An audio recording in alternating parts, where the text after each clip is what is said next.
God Shalom Akim, want to give all praise, honor, and glory to Yahawah, Bahasham, Yahawashi, Bahasham, Qadash, the honors to the elder apostles of great Millstone who teach and rule well, and Shalom to the sincere Akim, spreading truth and sincerity. Shalom. In this video, I want to talk about Acts 12 chapter concerning Peter's arrest and deliverance. Um, the reason I'm going into it is because at the moment I'm busy myself with Acts, and I came across this chapter and Peter's arrest and deliverance basically came to my mind because that's something that we, might be um, going to be facing ourselves. Being put in prison, being put in these FEMA camps.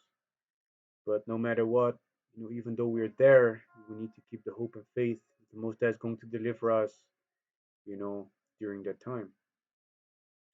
This is Acts chapter 12 and verse 1. Now about that time, Herod the king stretched forth his hand to vex certain of the church.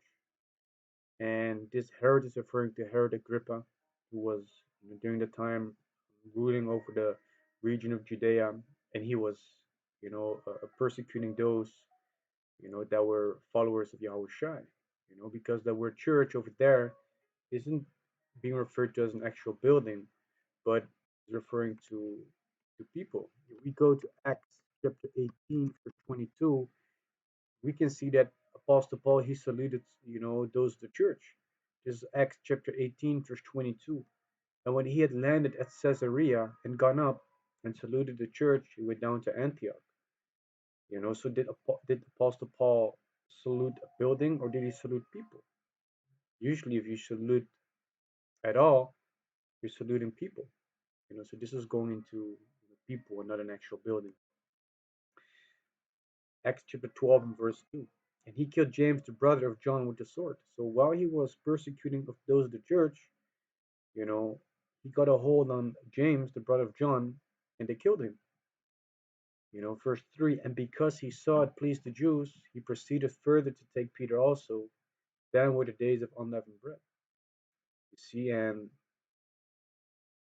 the persecution of the church by Herod Agrippa, it was pleasing in the eyes, of our people that, were against Yahawashi and that were against those that were followers of Yahawashi.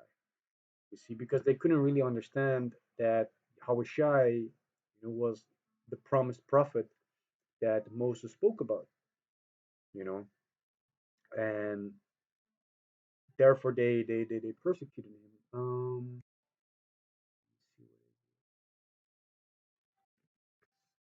Let's see 7. And it says, for they that dwell at Jerusalem and their rulers, because they knew him not, nor yet the voices of the prophets, which are read every Sabbath day, they fulfilled them in condemning him. You see, so those that were dwelling in Jerusalem, our people, and our leaders, they didn't know Yahawashi, but they neither did they understand and hear the voice of the prophets, that were read in the Sabbath day, that were talking about Yahawashi, who was the foretold Messiah to come.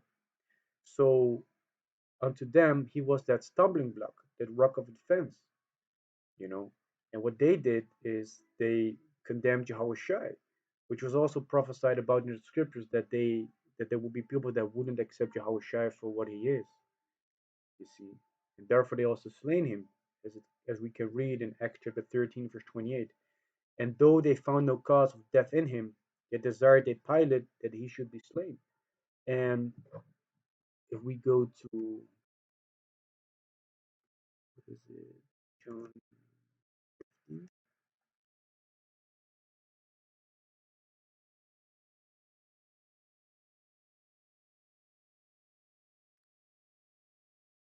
This is John chapter 15, verse 20.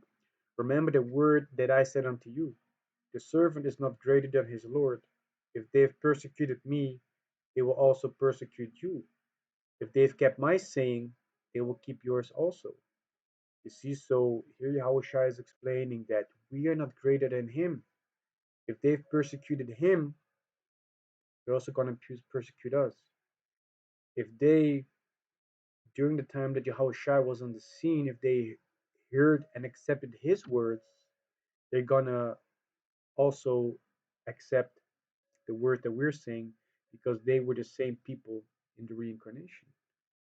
You see, but those that didn't listen and didn't accept the words of Yahawashi, they're not gonna accept and hear them now. You see, but they're gonna be the ones that are gonna be persecuting us. You see, that's something that happened also, with those that were persecuted of the church.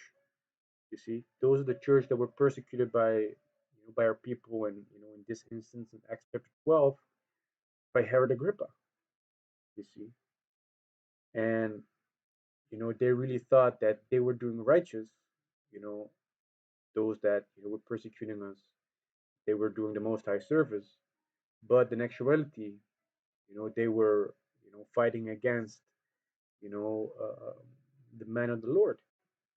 You know, so this is Acts chapter 12 and verse 3 again.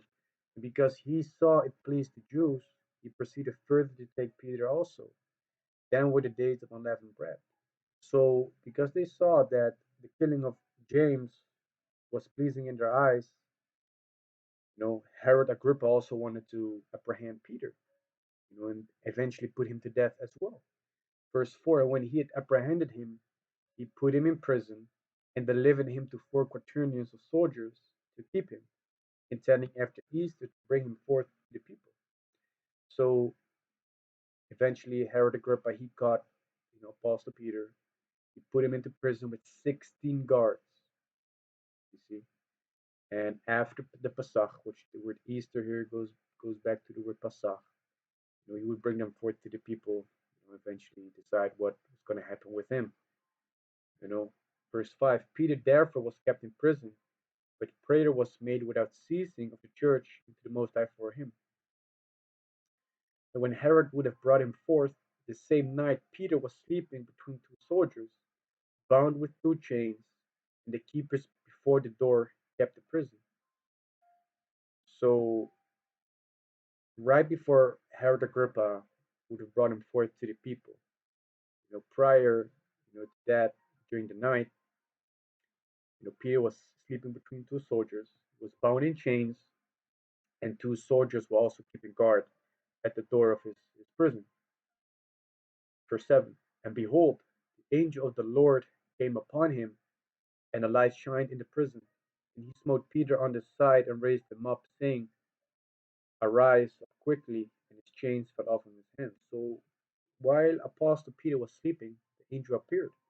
He smote him on the side, he smote him he smote him, he hit him, and told him to, wake up quickly, man.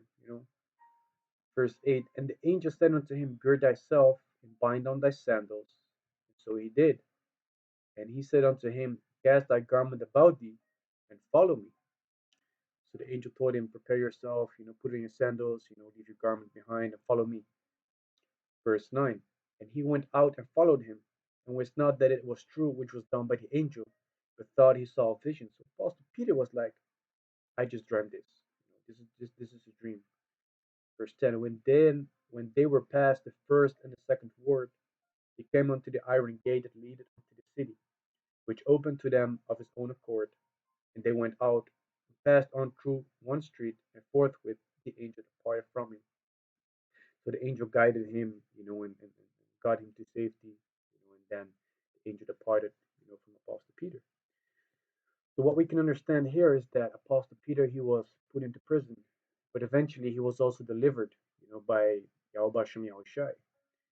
One thing that we need to understand is that it's the Most High that directed the steps of Apostle Peter to be put in prison, but also to be delivered out of it. Eventually, Apostle Peter, would have been put to death, but the Most High kept him from that. This is Proverbs chapter 20, verse 24. Man's goings are of the Lord Yahawah. How can a man then understand his own way? So we cannot understand, the steps that are being taken in our life because it's the Most High that is directing our steps. He is the one that is in control. You know, it's the will of the Heavenly Father that is always coming to pass. Whether it's good or whether it's bad in someone's life. Apostle Peter was put into prison, which is something that is considered to be bad. You know, evil, which means a bad time. But him being delivered by Bahasham Yahawashi, through the angel, that's something good. You see. So what I want to do is I want to show this video, which is going to these FEMA camps, because this is something that we might be facing. You see, because as it says, FEMA coffins and the NWO, Edom the so-called white man upon this earth, is a rulership, and they really want to establish that new world order. They really want to, take back their blessing, which they've lost. Um, so there's going to be a lot of persecutions happening upon this earth, and we're going to be in the midst of those, that might be put into these camps and into these prisons.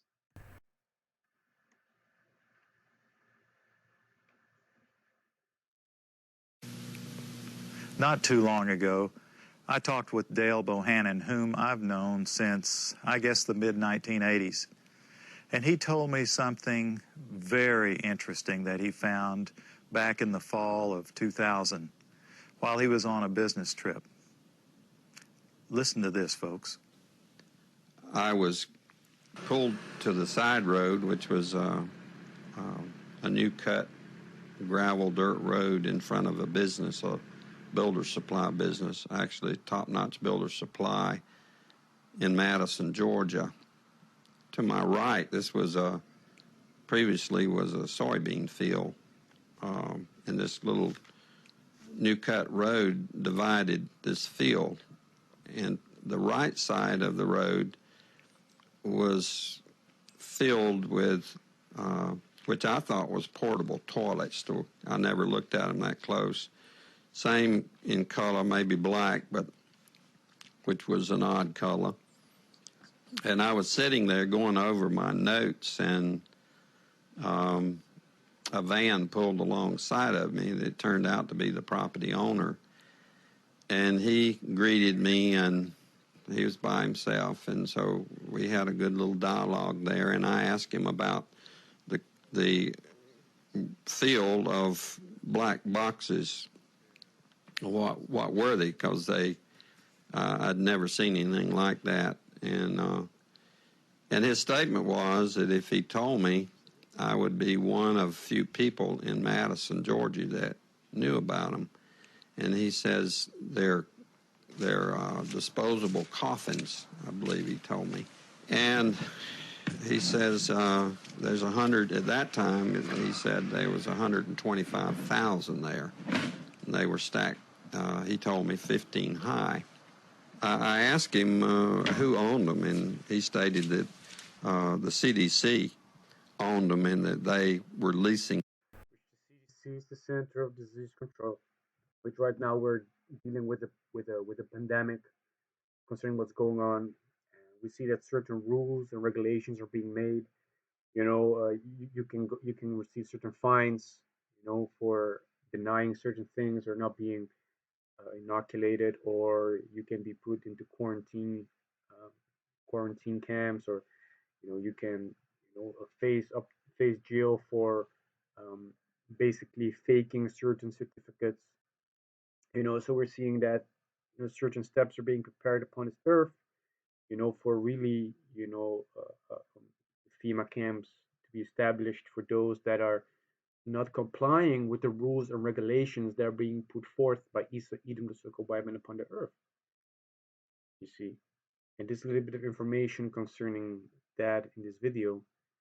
So let's look on. The land, leasing his land for storage, and he said his brother worked with the CDC in Atlanta and had been asked by the CDC to do a 3-year extension to place temporary morgues all across the nation.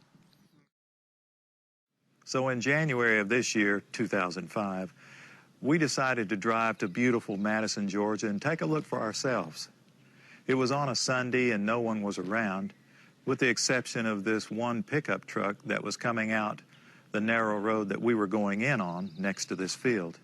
We flagged down the pickup truck, And it was providential that the driver of this pickup truck turned out to be the son of the man that owned this field. So naturally, we started asking him questions. And he told us that not long ago, there had been as many as 500,000 of these grave liners or disposable coffins. We asked him for permission if we could look around, and he said yes. So we did. We're just getting an idea for the size of these boxes. What could these boxes be used for? Well, they're called casket liners. And that's an interesting term, isn't it? It's a casket liner. When I first heard the term casket liner, I thought perhaps a lining for a casket. But this is too big to be on the inside of a casket. So certainly this could be used as a casket. This is an inexpensive casket. And you can see the size here. There's lots of room. I think my friends here, we could all probably get inside, and it might be a little cozy, but we'd fit just fine. Which tells me that these liners can be used for more than just one. And one more time, what kind of liners are these? Casket liners. These are casket liners. That's what the man said. That's what the man told us. And we're told that there are about, well, there were about 500,000 out here.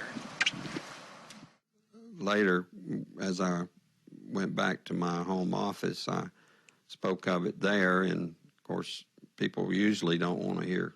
So what they're intending to do is they're intending to put people into these FEMA camps, these quarantine camps, or these relocation camps, and eventually those that don't want to comply, they're going to be killed.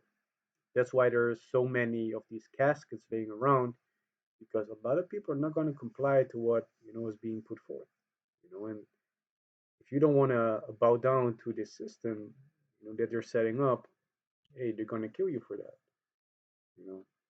Too much about this kind of thing, so it's never been mentioned,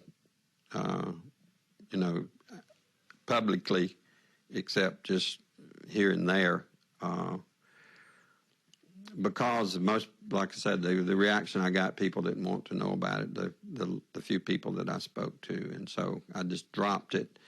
And till I went to a luncheon, a fundraiser for Representative Saxby Chambliss. He was running for his second term for the U.S. House of Representatives.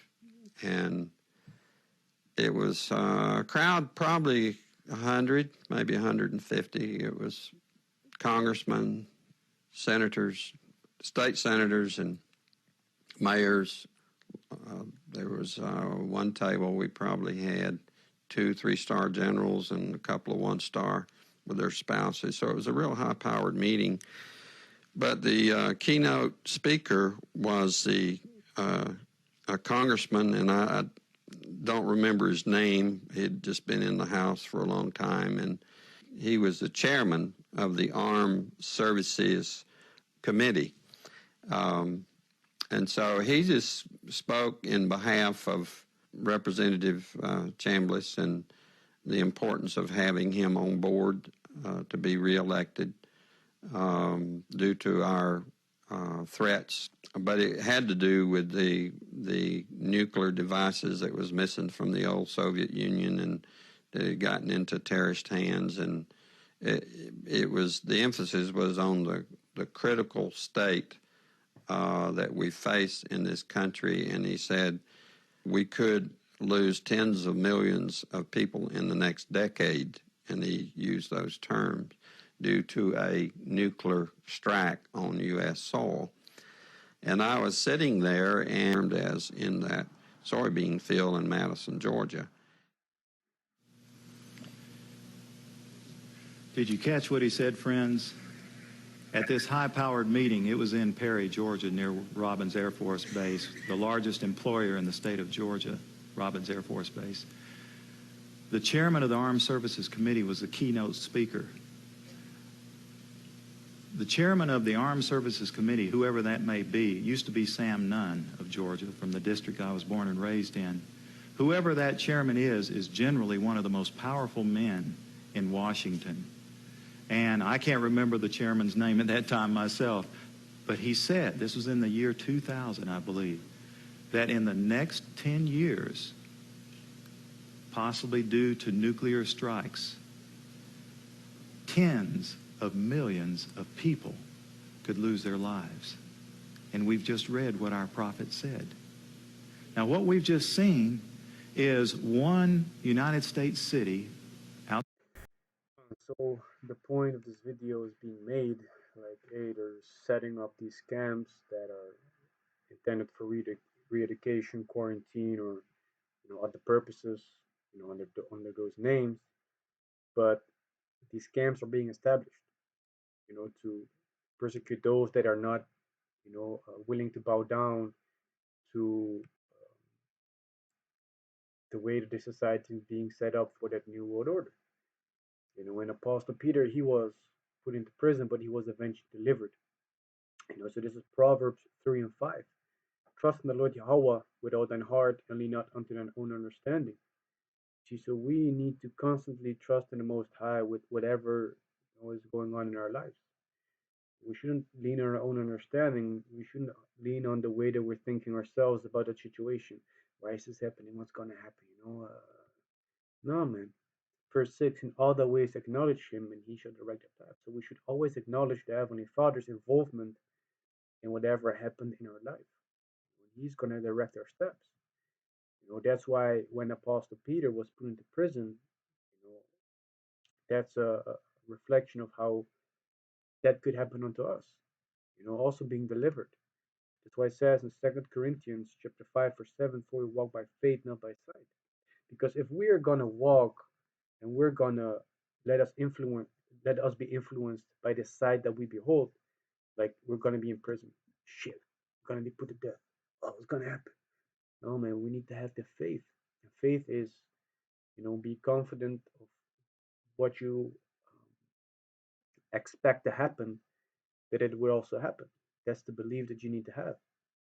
You see, so the faith that we need to have is, even though we're going to be put into the prison, or there might be a chance that we're going to be put in prison, we need to have the faith to believe that we're going to be taken out of the prison as well through, through the Most High's deliverance.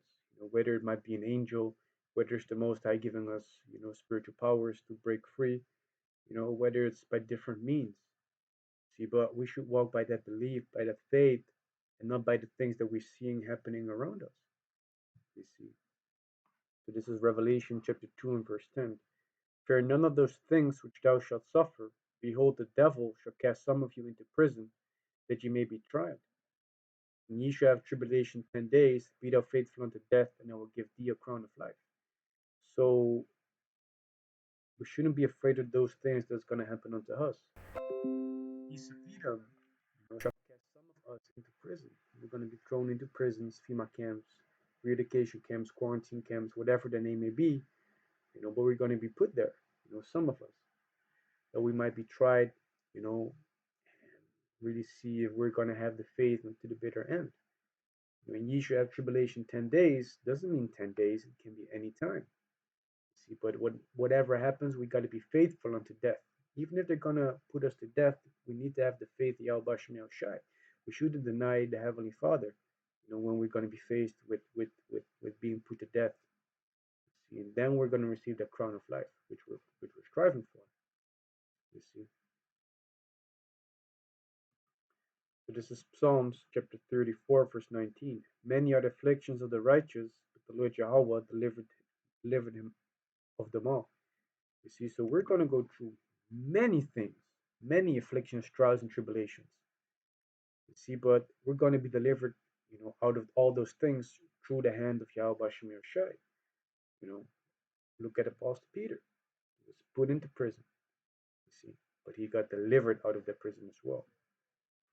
And therefore it's also very important that we need to occupy ourselves with reading, the things that are pertained in the scriptures.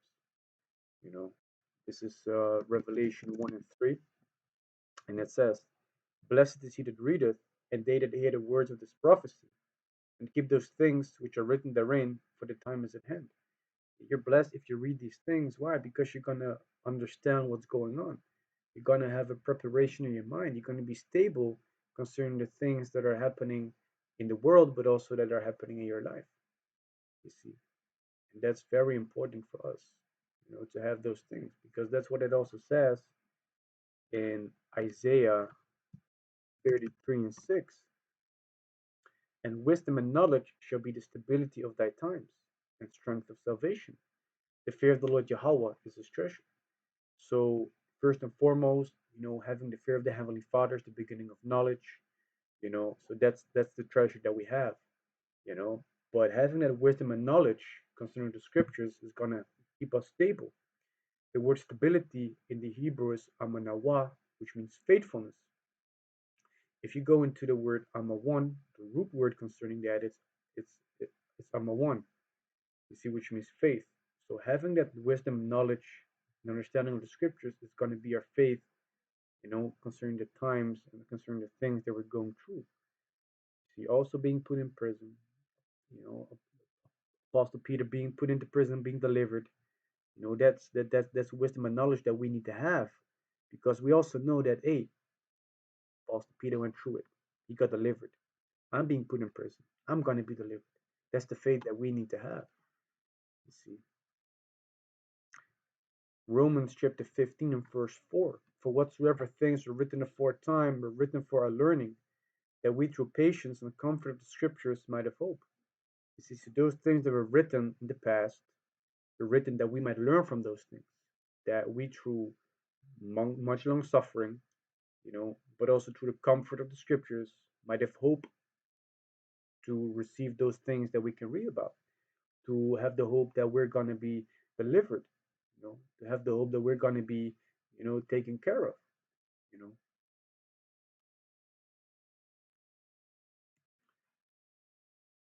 So back in Acts chapter 12, verse 11, I covered the first part that I want to go into, but I actually want to finish the whole book of Acts 12 chapter.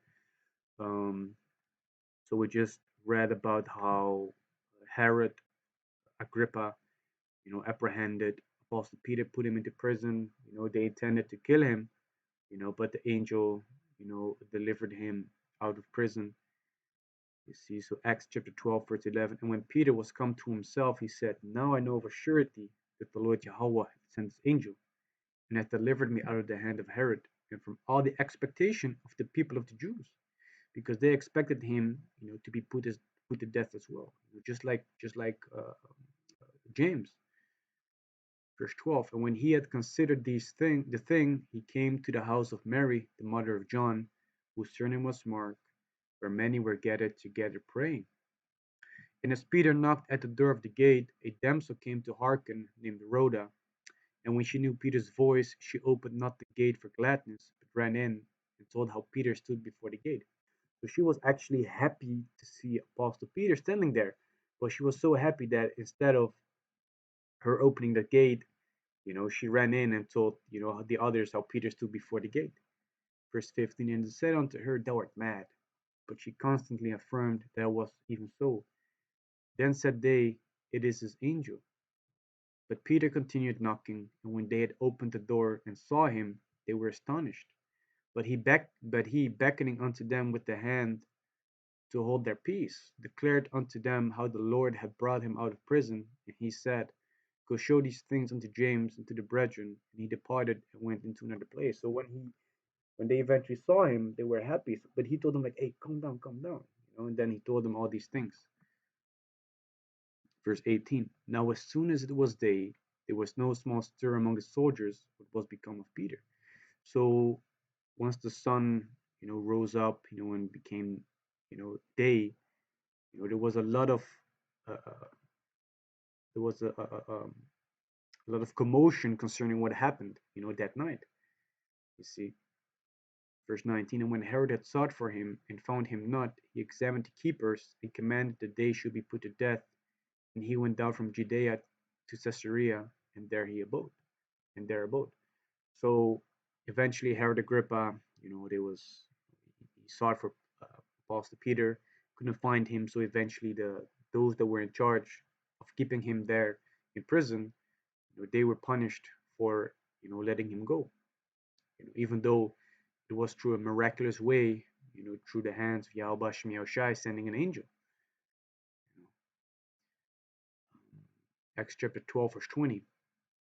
And Herod was highly displeased with them of Tyre and Sidon, but he came with one accord to him, and having made Blastus the king's chamberlain their friend, desired peace, because their country was nourished by the king's country. So Herod Agrippa was very displeased, with those of Tyre and Sidon, but they sent basically intercessors, those that could communicate um, with the um, with the king's chamberlain, which the chamberlain is someone that's in control of certain affairs. So they really spoke well with him to really get him on their side. Why? Because they didn't want Herod Agrippa to be against them, because they were relying on Herod Agrippa to receive their supplies. See, verse 21. And upon the said day, Herod, arrayed in royal apparel, sat upon his throne and made an oration unto them. And the people gave a shout, saying, It is the voice of a God and not of a man. And immediately the angel of the Lord Yahawah smote him, because he gave not the Most High the glory, and he was eaten of worms and gave up the ghost. So while he was at Caesarea, he basically came there, and people said, "Hey, it's a God, not a man," and then the angel basically smote him, and then he received this judgment. He was eaten of worms and gave up the ghost. Verse 24. But the word of the Most High grew and multiplied, and Barnabas and Saul returned from Jerusalem, when they had fulfilled their ministry, and took with them John, whose surname is Mark. You see, so eventually, Herod Agrippa was killed, through the hands of the Most High.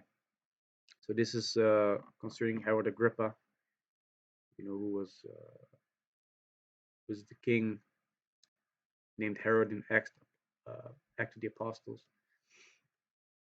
So let me start at this.